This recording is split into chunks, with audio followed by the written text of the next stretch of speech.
राज्य सरकार को राजभवन से बड़ी खुशखबरी मिली है। राजभवन से मलिन बस्तियों को बचाने के लिए अध्यादेश को मंजूरी मिल गई है। प्रदेश में 582 पंजीकृत मलिन बस्तियों को बचाने के लिए सरकार ने अध्यादेश जारी किया था, जिसके बाद अब अध्यादेश को 3 साल तक आगे बढ़ाने की स्वीकृति मिल चुकी है। हालांकि विपक्ष अब सवाल उठाने लगा है। कांग्रेस के प्रदेश अध्यक्ष करण महाना ने कहा कि सरकार मलिन बस्तियों को लेकर कोई निर्णायक फैसला क्यों नहीं ले लेती। यह तो सिर्फ आगामी चुनाव में लाभ लेने के लिए किया जा रहा है। करण मेहरा ने कहा कि सरकार को मलिन बस्तियों के पक्ष में ठोस कानून बनाना चाहिए। करण मेहरा प्रदेश अध्यक्ष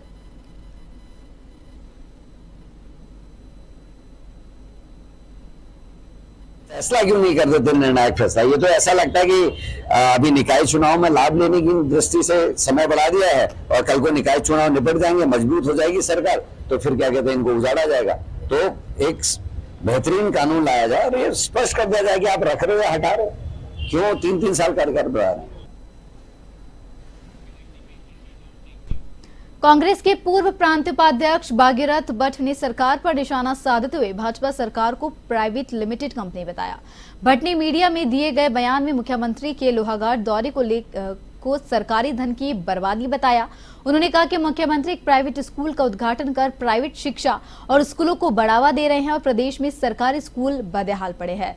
विद्यालय के भवन जर्जर हो चुके हैं।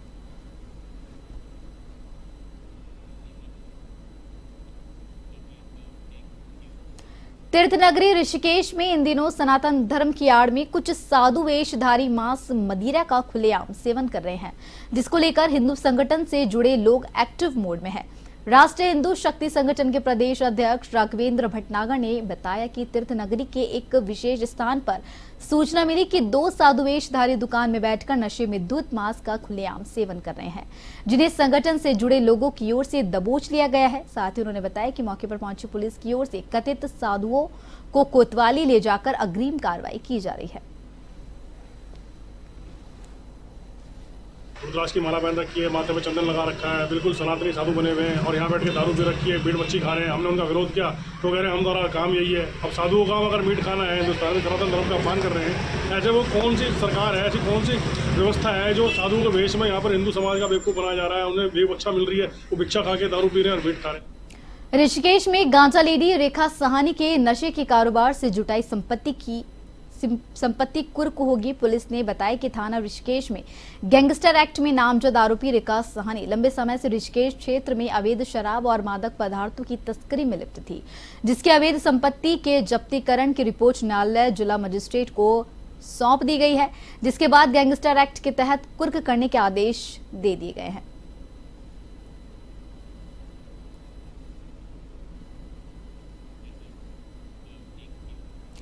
खबर देहरादून से बता रहे हैं, जहां 38वें राष्ट्रीय खेलों को लेकर अंतिम दौर में तैयारियां चल रही है। प्रधानमंत्री नरेंद्र मोदी 28 जनवरी को 38वें राष्ट्रीय खेलों का उद्घाटन करेंगे। इसी को लेकर ऊर्जा निगम की तरफ से टीमें गठित की गई है, जिससे कि खेलों में विद्युत आपूर्ति नहीं हो पाए। आयोजन स्थलों और आसपास के क्षेत्र में विद्युत आपूर्ति के लिए टीमों की तैनाती की गई है। साथ ही सभी जिलों के लिए नोडल अधिकारी भी नामित किए गए हैं।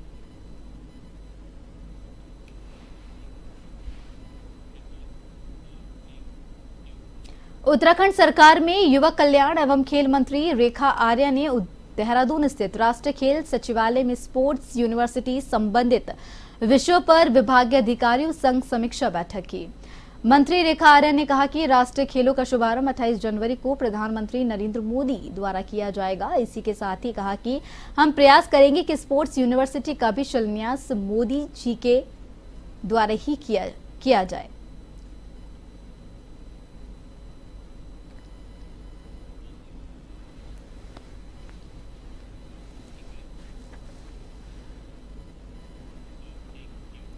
और देहरादून में पुलिस ने नेहरू कॉलोनी थाना क्षेत्र में हुई चोरी का पर्दाफाश किया। पुलिस को इस मामले में प्रार्थना पत्र प्राप्त हुआ था, जिसमें 25 लाख की चोरी की रिपोर्ट दी गई थी। मामले की गंभीरता को देखते हुए एसएसपी देहरादून ने टीम का गठन कर त्वरित कार्रवाई के निर्देश दिए। पुलिस को सीसीटीवी कैमरों से आरोपी के बरेली में होने की जानकारी मिली, जहां से आरोपी को उसकी पत्नी के साथ 21,50,000 रुपए, कुछ पुराने सिक्कों और सफेद धातु की चैन के साथ गिरफ्तार किया गया।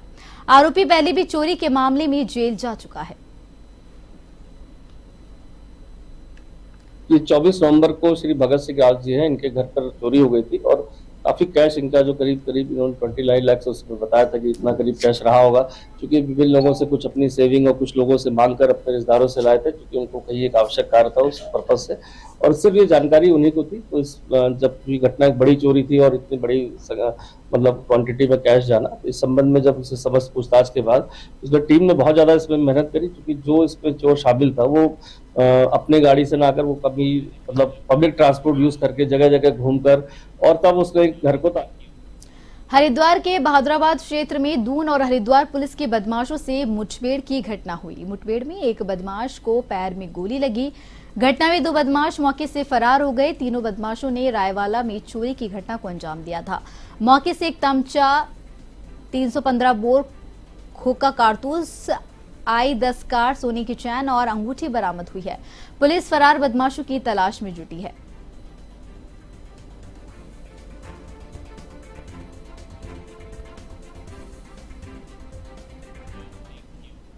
पतंजलि योगपीठ के आचार्य बालकृष्ण और उच्च शिक्षा मंत्री डॉक्टर धन सिंह रावत ने खिरसू के तहत बुंखाल मेले में भाग लिया। उन्होंने कालिका देवी के दर्शन कर पूजा अर्चना की और क्षेत्र में खुशहाली की कामना की। मेले के दौरान श्रद्धालुओं के लिए भंडारे का आयोजन किया गया, जिसमें बड़ी संख्या में भक्तों ने प्रसाद ग्रहण किया। इस अवसर पर उन्होंने मंदिर के निर्माण का भूमि पूजन भी किया। इस सब मौके पर आचार्य बालकृष्ण ने कहा कि इस प्रकार के धार्मिक और सांस्कृतिक आयोजन हमारी परंपराओं और सामाजिक एकता को सुदृढ़ करते हैं। इन्हें संरक्षित करना हमारा ध्येय है। डॉक्टर धन सिंह रावत ने कहा कि भूंकाल कालिका देवी मंदिर को भव्य रूप से विकसित किया जाएगा।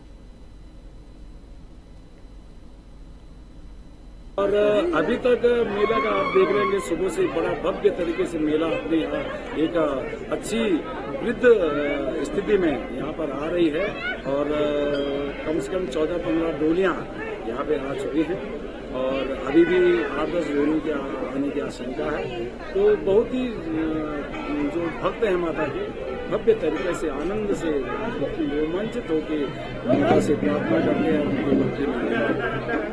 तो कुछ 2 स्थितियां होती है इसमें। कुछ लोग होते हैं कि जो अपनी पुरानी संस्कृति की उसका लुप्त हुआ है, लेकिन कुछ जो आज नई न्यू जनरेशन है तो उनके लिए तो ये है कि ये बहुत बेहतर हुआ है।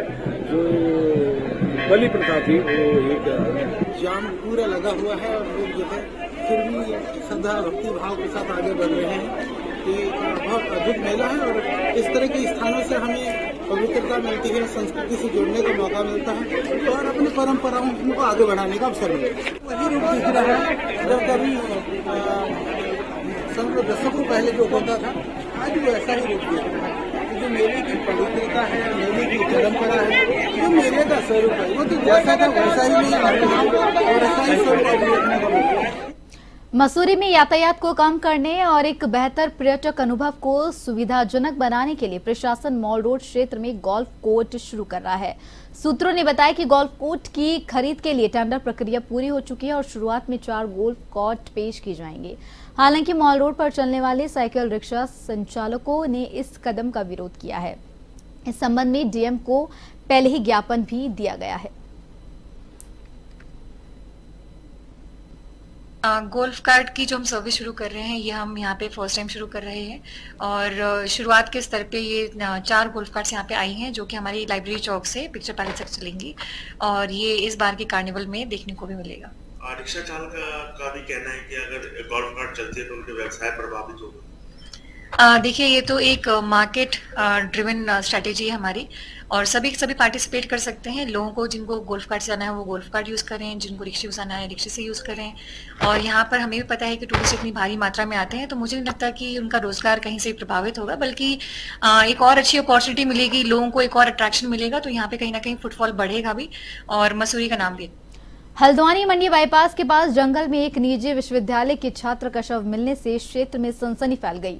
पूरा मामला हल्द्वानी कोतवाली के तहत मंडी चौक क्षेत्र का है। सूचना मिलने पर तत्काल सीओ सिटी नितिन लोहानी, कोतवाल राजेश यादव समेत अन्य अधिकारी और मंडी चौकी पुलिस मौके पर पहुंची, जिसके बाद घटनास्थल को बारीकी से जांच पड़ताल की गई। बताया जा रहा है कि छात्र की लाश पेड़ पर लटकी हुई थी।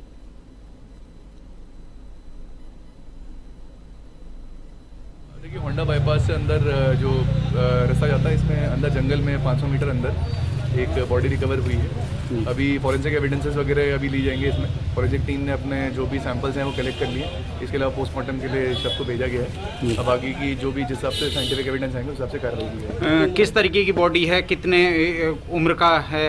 देखिए कॉलेज स्टूडेंट है और अभी फ़िलहाल देख के लग रहा है कि अभी ज़्यादा पुरानी नहीं है बॉडी, फ्रेशी है। तो अब ये जो भी साइंटिफिक एविडेंस होंगे उसी के आधार पर। रामनगर के ग्राम मलधन चौर क्षेत्र में एक विवाहिता महिला ने फांसी लगाकर आत्महत्या कर ली। मामले में महिला के परिजनों ने ससुराल पक्ष पर दहेज हत्या का आरोप लगाया है।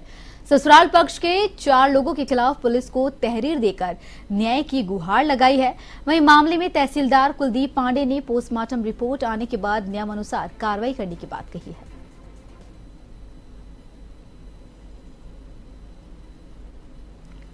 हाँ, अभी जस्ट मुझे एजेंट साहब से सूचना मिली कि मालदन चौड़ में एक महिला के द्वारा सुसाइड अटेम्प्ट किया गया है, जिसके बाद बॉडी यहाँ CHC रामनगर रामदत्त हॉस्पिटल में लाई गई है, ब्रॉड डेड लाई गई। जिसके बाद मुझे मजिस्ट्रेट नामित किया गया है उनके पंचनामे के लिए, चूँकि मृतका रामनगर की रहने वाली और शादी के मात्र 2 वर्ष हुए हैं, तो उसमें मजिस्ट्रेट के द्वारा पंचनामा भरा जाना है।